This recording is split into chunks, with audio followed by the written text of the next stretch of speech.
Magandang hapon mga ka-happy hour. Narito ang mga balita para sa MBC TV Network News Update 4 PM edition. Suntay, inireklamo sa ombudsman ng grupo ng mga kababaihan. Yan ang MBC TV Network News ni Val Gonzales. Humigit kumulang 100 kababaihan na miyembro ng World March of Women o WMW Pilipinas ang nagkilos protesta sa tanggapan ng ombudsman ngayong umaga.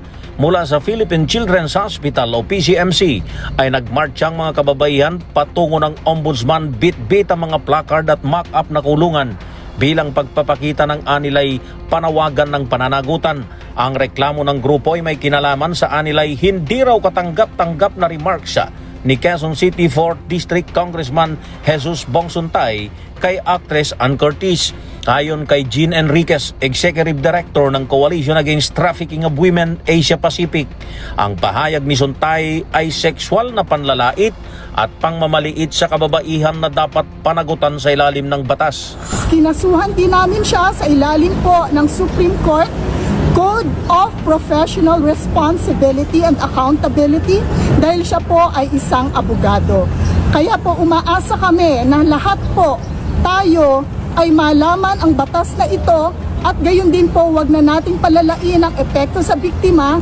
Tayo po ay patuloy na subaybayan na mangyari agad ang paglalapat ng parusa sa kanya.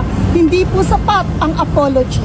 Kabilang sa reklamong inihain laban kay Congressman Suntay ay ang mga paglabag sa Republic Act 11313 o Safe Spaces Act o ang tinatawag na Bawal Bastos Law, Republic Act 9710 o ang Magna Carta of Women at ang paglabag sa Republic Act 6713 o ang Code of Conduct and Ethical Standards for Public Officials and Employees.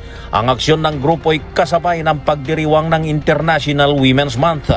Sa kanilang programa ay sinabay na rin ng mga kababaihan ang panawagan para sa paglilinis sa lipunan at iginiit ang agarang pagpapanagot sa lahat ng mga opisyal ng gobyerno na sangkot sa mga katiwalian. At dapat nating sabihin na dapat siya ay managot sa mga batas dahil siya po ay isang opisyal ng ating pamahalaan. Hindi po pwedeng sabihin natin na tanggapin na lamang ang paliwanag niya na siya ay gumagawa lamang ng analogy at ito ay pure imagination. Ito po ay kanyang sinabi, narinig po ng marami, at dahil po dito siya po ay may ginawang krimen. Kaya dapat pong managot po si Bong Suntay. Para sa MBC TV Network News, ako si Val Gonzales, DJ una sa Pilipinas, una sa Pilipino.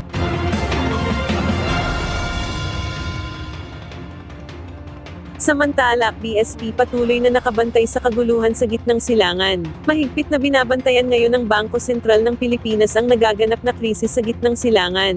Ayon sa BSP na kanilang titignan ang potensyal na epekto nito sa lokal na inflation at galaw ng ekonomiya.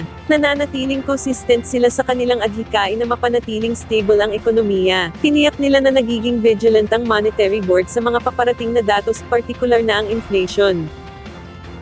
At yan ang mga balita para sa MBC TV Network News Update 4 PM edition. Abangan ang mga susunod na balitaan mamaya para sa 5 PM edition.